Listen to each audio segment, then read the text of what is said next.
গ্রিমস ল, ভের্নার্স ল, গ্রাসমানস ল, এই তিনটে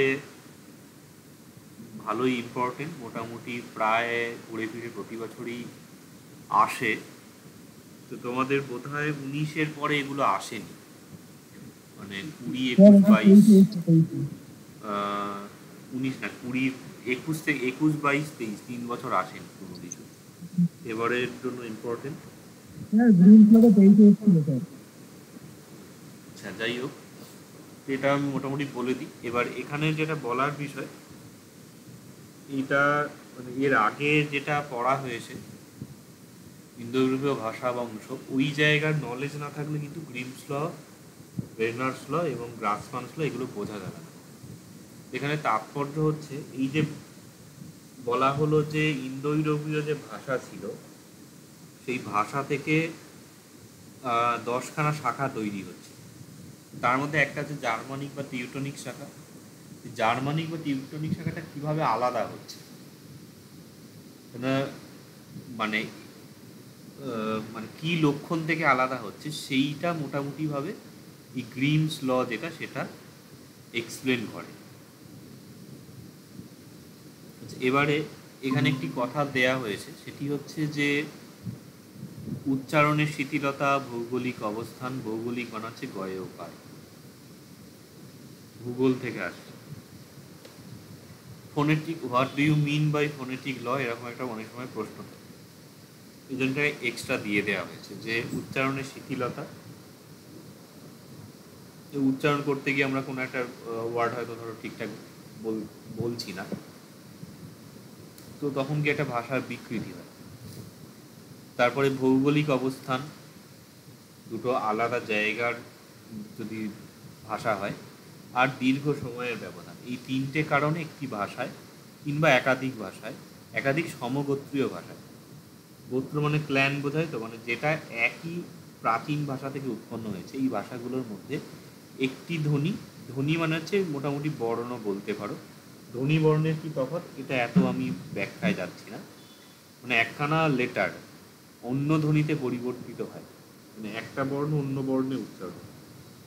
ধরো এই যে চ আর স এর কথা হচ্ছিল, বাউল গান টানগুলোতে দেখবে এরকম উচ্চারণ হয়, মানে একলা চলো রে হয়তো বাউলরা গাইলে বলে একলা চলো রে, এই যে স উচ্চারণ হচ্ছে, এইখানে গিয়েই ধ্বনির পরিবর্তন হচ্ছে। বা পূর্ববঙ্গের দিকে ধরো এরকম ইয়ে হয়, ওই যে ছকে হ বলে, তারপর এদিকে রাঢ় প্রদেশে যেমন রকে ল উচ্চারণ করে, রকে ন উচ্চারণ করে, যেমন লেবুটাকে হয়তো নেবু বলছে, এইরকম। এই যে বর্ণের পরিবর্তন, এইটাই হচ্ছে ধ্বনির পরিবর্তন, ফোনেটিক ল ইংরাজিতে বলা হচ্ছে। এবারে এখানের ভূমিকা বলা হচ্ছে, এটা একটু কঠিন লাগতে পারে, কিন্তু এতদিন যা কিছু লিঙ্গুইস্টিক্সে পড়েছো সেগুলো যদি মোটামুটি আয়ত্তে থাকে, এটা খুব একটা কঠিন লাগবে না। এবং এখানে কিন্তু এই মহাপ্রাণ, অল্পপ্রাণ, ঘোষ, অঘোষ, উষ্ম, এই 5টি বিষয়কে মাথায় রাখতে হবে। আমি এটা খুব সুন্দরভাবে দেখিয়ে দেবো, তোমাদের বুঝতে অসুবিধা হবে না। মূল ইন্দো ইউরোপীয় ভাষা থেকে জার্মানিক বা টিউটনিক শাখাটি আনুমানিক 500 খ্রিস্টপূর্বাব্দে বেশ কিছু ধ্বনি পরিবর্তনের মাধ্যমে, মানে ওরা ওই চকে স এই ধরনের সব উচ্চারণ করতে গিয়ে বদলে গেছে ভাষা, তো এইভাবে পৃথক হয়ে যায়। 1822 খ্রিস্টাব্দে ডেনমার্কের অধিবাসী ভাষাবিজ্ঞানী জাকব গ্রিম তার ডয়েটসে গ্রামাতিক নামক গ্রন্থে, ডয়েটসে বুঝতে পারছ, ডয়েটসে মানে কি?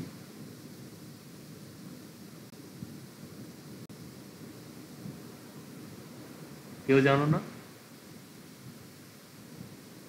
আজকে একটা বই এসেছে পার্সেলে, জার্মান প্রবেশিকা বলে, তো নিয়েছি অনলাইন বইটা।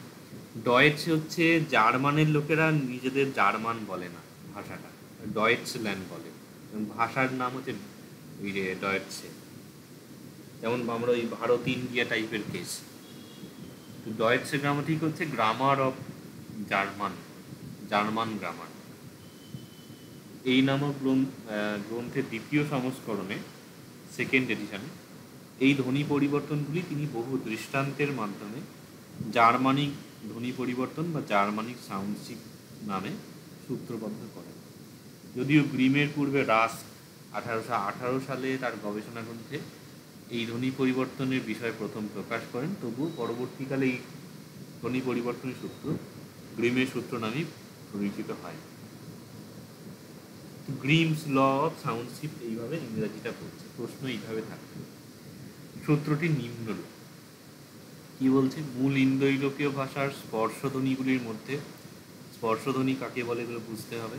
তার মধ্যে ঘোষ মহাপ্রাণ ধ্বনি।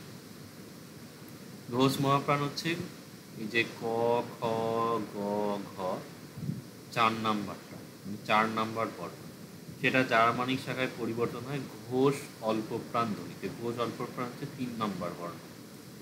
ঘোষ অল্পপ্রাণ ধ্বনি মানে 3 নাম্বার বর্ণ পরিণত হয় অঘোষ অল্পপ্রাণ বর্ণে মানে 1 নাম্বার বর্ণে। অঘোষ অল্পপ্রাণ ধ্বনি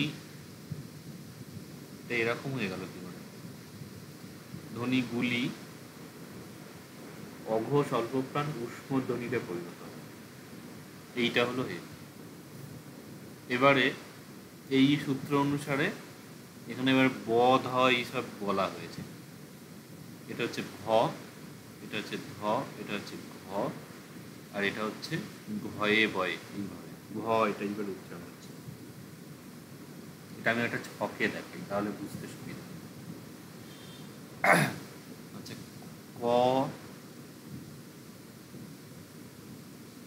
খটাকে আমরা বাদ দিলাম, গ, আচ্ছা খটা লিখছি, ক খ গ ঘ উঙ্গা। তো এই শাড়িটাকে আমরা লিখব না, আর এই শাড়িটাকে আমরা লিখব না। তাহলে 1 2 হচ্ছে না, 3 4 5 হচ্ছে না। সেটাকে উল্টে লিখলে ভালো, উল্টানোর দরকার নেই। আচ্ছা, ক খ গ ঘ, তারপরে চ ছ জ ঝ ঞ, এইটা আমাদের কাজে লাগছে না। তারপরে ট ঠ, ঠটা কাজে লাগছে না, ট ঠ ড ঢ মূর্ধন্য, এটাও কাজে লাগছে না। তাহলে কি পড়ে থাকছে? ত থ দ ধ ন, এই বর্ণ 3টে। আর এদিকে হচ্ছে প ফ ব ভ ম, ফ আর মটা কাজে লাগছে না। তাহলে আমাদের এখানে সার কি পড়ে রইল? ক গ মানে ঘ, আর ঘয়ের সাথে প্রত্যেকটার সাথে আমরা একটা করে ডব্লু বসিয়ে দেবো, মানে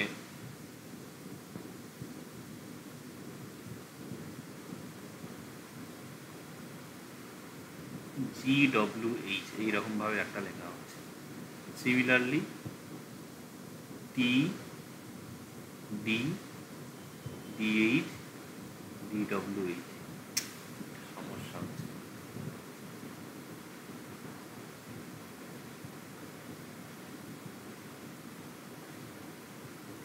পি বি DH DWH, এইগুলো হলো। তাহলে 1 2 3, এটা 1 3, এটা হচ্ছে 4, এটাকে আমরা 4 উইথ ডব্লু এরকম একটা সাইন করছি। এই হলো। আর এই দিকে কে এর ইকুইভ্যালেন্ট হচ্ছে এক্স। এক্স যেটা ইংরেজিতে আমরা বলি না, এটা এখানে ওই এক্স না, এটা হচ্ছে হ, এরকম উচ্চারণ হয়। ফার্সিতে এরকম উচ্চারণ হয়, ফার্সি বা উর্দুতে এইরকম একটা বলে, মানে উর্দু উচ্চারণের একটা তো হিন্দি ভাষীরা মানে উর্দু উচ্চারণ সবাই ভালো করতে পারে না। ওই খোয়াব এই ধরনের খজা একটা খটা অন্যভাবে উচ্চারণ হয়, সেইটা হচ্ছে খ উচ্চারণ এইভাবে হয়। আচ্ছা, টি এর জায়গায় লেখা হচ্ছে থিতা, আর পি এর জায়গায় লেখা হচ্ছে এফ। এফ মানে হচ্ছে খ, মানে এটা বোধহয় অমৃতা একমাত্র উচ্চারণ করতে পারবে। ভালো কলকাতার দিকে যারা ইংলিশ মিডিয়াম ইত্যাদিতে পড়ে তারাই সাধারণত এই উচ্চারণটা আসে, এফ এর প্রপার উচ্চারণটা।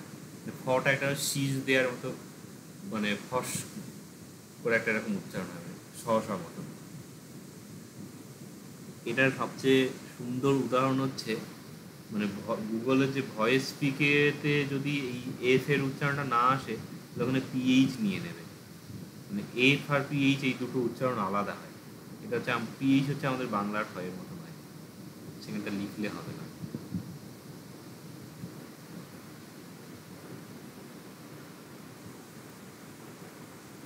আচ্ছা, এবারে এইটা তাহলে কি হচ্ছে, ঘোষ মহাপ্রাণ, এটা হচ্ছে ঘোষ মহাপ্রাণ। ঘোষ মহাপ্রাণ এটা খালি ডব্লু ভার্সন। এটা কি হচ্ছে অঘোষ, এই ঘোষ অল্প প্রাণ। এটা এক নাম্বারটা হচ্ছে, এক নাম্বার বর্ণ কি হয়, এটাকে পারলে নোট করে নাও খাতায়, অঘোষ অল্প প্রাণ। আর এইগুলো হচ্ছে অঘোষ অল্প প্রাণ উষ্ম, উষ্মধ্বনি। থ ফ এরম টাইপের সব কেমন উচ্চারণ হয়। গ্রিনের সূত্র হচ্ছে, বলছে যেটা এই চারের ভ্যারিয়েশন, চার থাকলে সেটা পরিবর্তন হবে তিনে, তিন থাকলে পরিবর্তন হবে একে, আর এক থাকলে এটাকে আমরা ধরো জিরো বলে লিখে দিলাম, এক থাকলে সেটা পরিবর্তন হবে জিরোতে। এটা উল্টো দিকে এরকম আসছে, বোঝা গেল, চার থেকে তিনে, তিন থেকে একে, এক থেকে জিরো এরকম হবে। এবং এইটা যে তোমরা প্রথম ক্লাসে যে বর্ণগুলো শেখানো হয়েছিল যে মহাপ্রাণ অল্পপ্রাণ ইত্যাদি এইভাবে তৈরি করবে, তাহলে তৈরি করতে সুবিধা হবে। আমি কিন্তু যাবতীয় যা কিছু করি আমি মোটামুটি এইভাবেই মনে রাখি, মানে ডায়াগ্রাম হিসেবে, যে এখানে অঘোষ অল্পপ্রাণ অঘোষ এ হয়, এই হয়, তাই হয়, এইভাবে নয়। এই জন্য এটা আমি যে কোনো সময় এটাকে রিপ্রডিউস করতে পারি। ঘুম থেকে উঠেও যদি কেউ বলে গ্রিমস ল বলো, আমি এটা বলে দিতে পারবো। ঠিক আছে, এই জিনিসটা বোঝা গেল ছকটা। কোনো জায়গায় কোনো কিছু বুঝতে অসুবিধা আছে? আচ্ছা, তাহলে এবার এক্সপ্লেনেশনটা দেখা যাক। বলছে স্পর্শধ্বনিগুলির মধ্যে যেটা ঘোষ মহাপ্রাণ, মানে 4 নাম্বার ধ্বনি, ভ ধ ঘ ঘ, এই ধ্বনিগুলি ঘোষ অল্পপ্রাণ, মানে 3 নাম্বার ধ্বনি ব দ গ গতে পরিণত হয়। এবং উদাহরণটা কিন্তু এই 1 2 3 হিসেবে নেওয়া হচ্ছে, মানে নিচের দিক থেকে আমাদের, মানে কখ যে হচ্ছে কখর দিক থেকে নয়, কখর দিক থেকে নেওয়া হচ্ছে। এদের সবেতেই পাকাবো, যাই হোক এটা পরে এক্সপ্লেন করা। অ্যাকচুয়ালি লিঙ্গুইস্টিক্সে মানে পিটাকে আগে ধরে, তার তাৎপর্য হচ্ছে এরা উল্টো দিক থেকে দেখে, মানে প হচ্ছে ওষ্ঠবর্ণ, তারপরে ওরা দন্তবর্ণকে নেয়, তারপর তালব্য বর্ণকে নেয়, মানে বাইরে থেকে ভেতরে ঢুকছে। আর আমাদের ভারতীয় রীতিতে হচ্ছে যে সাউন্ড যখন প্রডিউস হয় প্রথমে কণ্ঠবর্ণ মুখের ভেতরে, মানে হাওয়াটা যে বেরোচ্ছে একদম সামনের পোর্শনে হচ্ছে কণ্ঠ, তারপরে হচ্ছে তালব্য, তারপরে হচ্ছে যেটা আমাদের মূর্ধন্যধ্বনি, তারপরে হচ্ছে যে দন্তধ্বনি, তারপরে হচ্ছে ওষ্ঠধ্বনি। মানে মুখের হাওয়াটা বেরোতে বেরোতে একটা জায়গা থেকে উচ্চারণ হয়ে হয়ে আসছে। এবং আমাদের যে স্বরধ্বনিগুলো অ আ হচ্ছে কণ্ঠবর্ণ, ই দুটো, ই হচ্ছে তালব্য বর্ণ, মানে সিমিলার। যেমন ক হচ্ছে কণ্ঠ, চ তালব্য, ট হচ্ছে মূর্ধন্য, অনুরূপে হচ্ছে অ ই উ, তারপরে হচ্ছে উ এবং রি, এই দুটোই মনে হয় ওষ্ঠবর্ণ হচ্ছে। দন্তবর্ণ হচ্ছে লি, আর ওষ্ঠবর্ণ হচ্ছে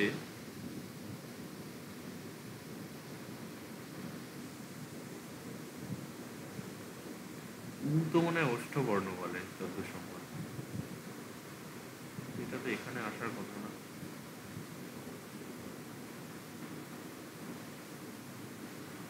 আচ্ছা, মোটামুটি ভাই বর্ণগুলো এই কণ্ঠ, তালব্য ইত্যাদি স্থানগুলো সিরিয়াল হিসেবে এগুলোকে বসানো।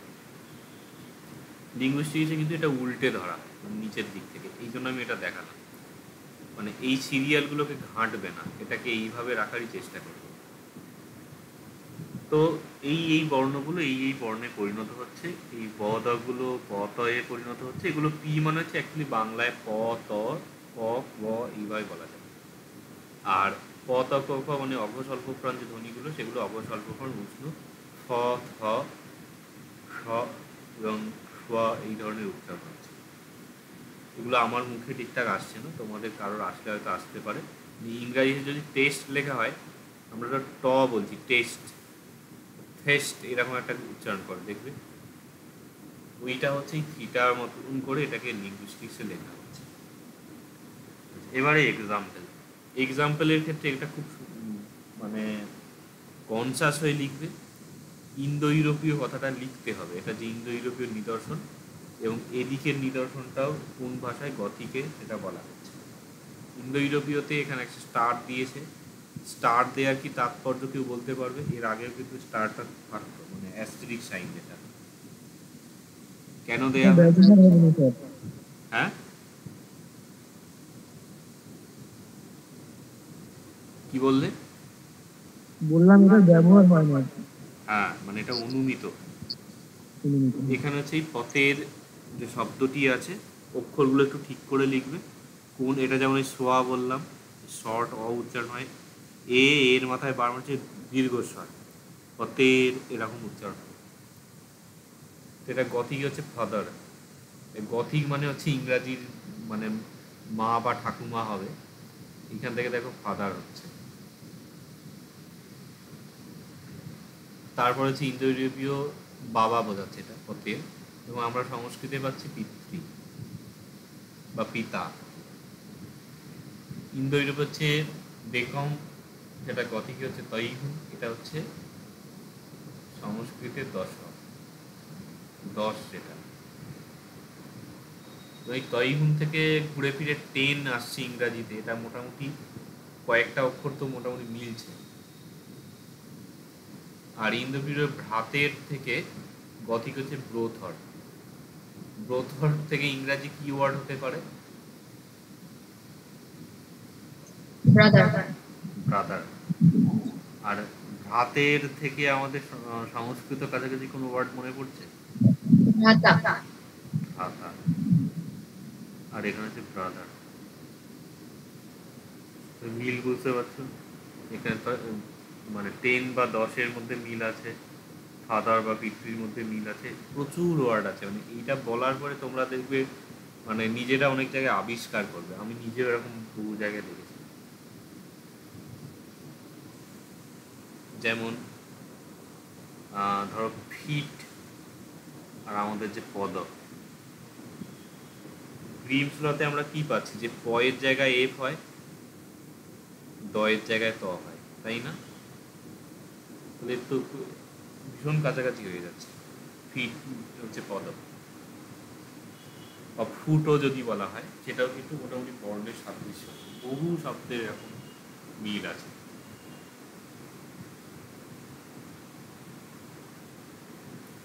আচ্ছা, এই গেল এক্সাম্পল।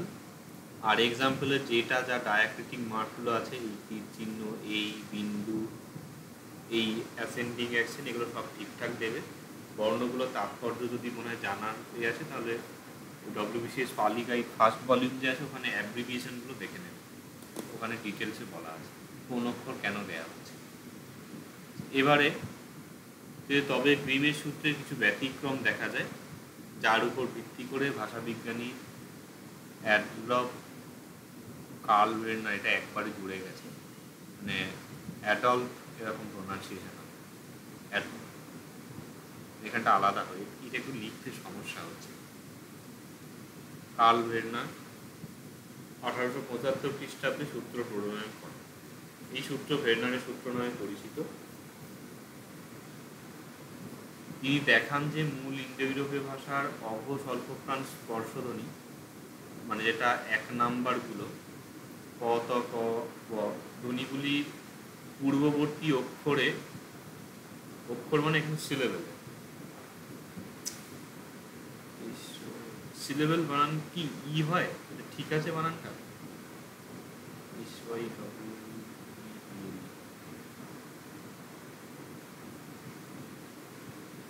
ঠিকই আছে। আচ্ছা, যদি শাসাঘাত বা অ্যাকসেন্ট না থাকে তাহলে সেগুলি অঘোষ অল্পপ্রাণ উষ্ণ বর্ণে পরিবর্তন হয় না। মানে এই যে 1 থেকে 0, মানে অঘোষ অল্পপ্রাণের জায়গায় যে অঘোষ অল্পপ্রাণ উষ্মধ্বনি হবে, সেটা কখন হবে বলছে যদি আগে অ্যাকসেন্ট থাকে। মানে কন্ডিশন হচ্ছে যদি অ্যাকসেন্ট থাকে তাহলে 1 থেকে 0টা হবে, আর যদি না থাকে, না থাকলে 1 থেকে 0 না হয়ে এটা রিভার্সে 1 থেকে 3 হয়ে যাবে, উল্টো দিকে চলে যাচ্ছে জিনিসটা। বলছে এইগুলো তাহলে উষ্মধ্বনিতে পরিবর্তন হয় না, তার পরিবর্তে ঘোষ অল্পপ্রাণ গ দ গ গ ধ্বনিতে পরিবর্তন 3-এ চলে আসে। নর্মালি 1 থেকে 0-তে হওয়ার কথা, তার মধ্যে রিভার্সে 3-এ পরিণত হয়ে যাচ্ছে। আর এক্সট্রা কি বলছে, স যে ধ্বনিটা আছে এস, সেটা জেডে পরিণত হয়ে তারপরে রয়ে পরিণত হয়, এস থেকে জেড থেকে আর। এবারে এক্সাম্পল, গন্ধং যে শব্দটা ছিল ইন্দোর্য, সেটা গ থেকে হচ্ছে তাহলে এইখানে কোন কোন বর্ণটার ক্ষেত্রে ভের্নার্স ল এর প্রয়োগ হচ্ছে, কেউ বলো দেখি কোন বর্ণটা? এখানে হ কোথাও আছে? এই যে এই চারটে কোথায় আছে সেটা দেখতে হবে। দ আছে। এই যে কন্দমের টিটা এখানে ডিতে পরিণত হচ্ছে, এটা বলার তাৎপর্য ব্র্যাকেটে লিখে দিতে পারো যে ত থেকে দ হচ্ছে, ডি হচ্ছে। তটা কি হওয়া উচিত ছিল? তটা উচিত থিটা, মানে এইটা না হয়ে এই কথাটা লিখে দিতে পারো ব্র্যাকেটে, মানে টি থেকে থিটা না হয়ে ডি হচ্ছে, বোঝা গেল? এগুলো খাতায় লিখে নাও। তারপরে ইন্দ্রপ্রিয় সেপ্টম থেকে সিবুম হচ্ছে। এখানে তাহলে কি পরিবর্তন হচ্ছে, মানে কি হওয়ার কথা আর কি হচ্ছে? পি থেকে কি হওয়ার কথা? এফ হওয়ার কথা, কিন্তু হচ্ছে বি। কি বলছো? হ্যাঁ, পি থেকে এফ হওয়ার কথা হয়ে যাচ্ছে বি। তারপরে ইন্দো ইউরোপীয়, এখানে আর একটা এক্সাম্পল দেওয়া যেত। আমি একটা বই পেয়েছি, আমি তোমাদের ছবি পাঠাবো, বাংলা বর্ণনাম সংস্কৃত ব্যাকরণ বলে। যাই হোক, ওই বইটাতে এই গ্রিমস লয়ের প্রচুর উদাহরণ দেওয়া আছে। যেমন তোমাদের একটি কথা আমি বারংবার বলি, এই প্রত্যেকটা স্টেটমেন্টের এগেনস্টে এক্সাম্পল দিতে হয়। এইখানে দেখো বি এর এক্সাম্পল হলো, ডি এর এক্সাম্পল হলো, কিন্তু গ বা গ এর এক্সাম্পল নেই। ওই বইটাই সমস্ত এক্সাম্পলগুলো দেওয়া আছে, তো ওখান থেকে অ্যাড করে নিতে পারো বা ভ্যারিয়েশন রাখতে পারো।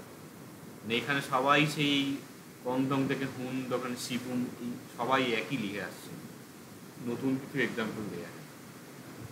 এরপরে ইন্দো ইউরোপীয় কস থেকে জার্মানিক হচ্ছে হ্যাজেন, থেকে ইংরেজি হচ্ছে হিয়ার। এইটারও মনে হয় একটা কিছু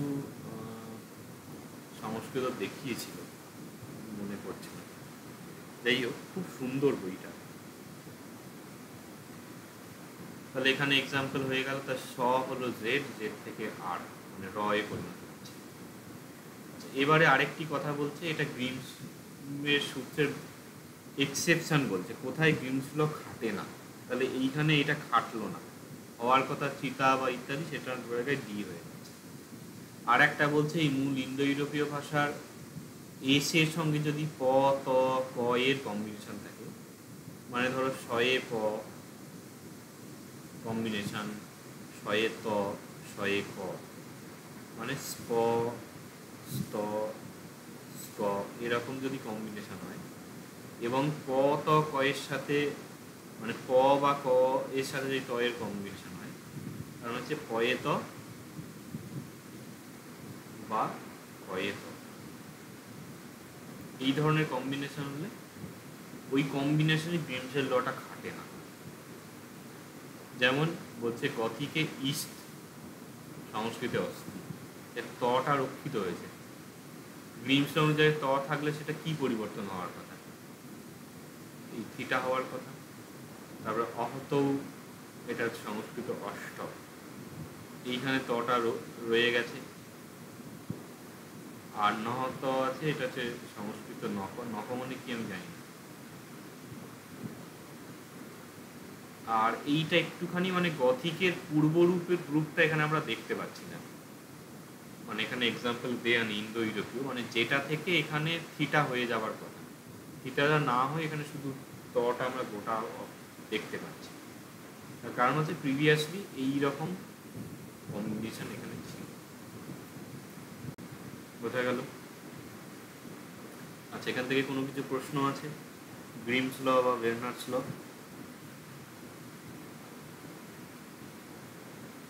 আচ্ছা আচ্ছা, এবারে এর পরের যে প্রশ্নটা আছে সেটা বেরনার্স ল এবং মানে গ্রাসমাস ল এর হচ্ছে।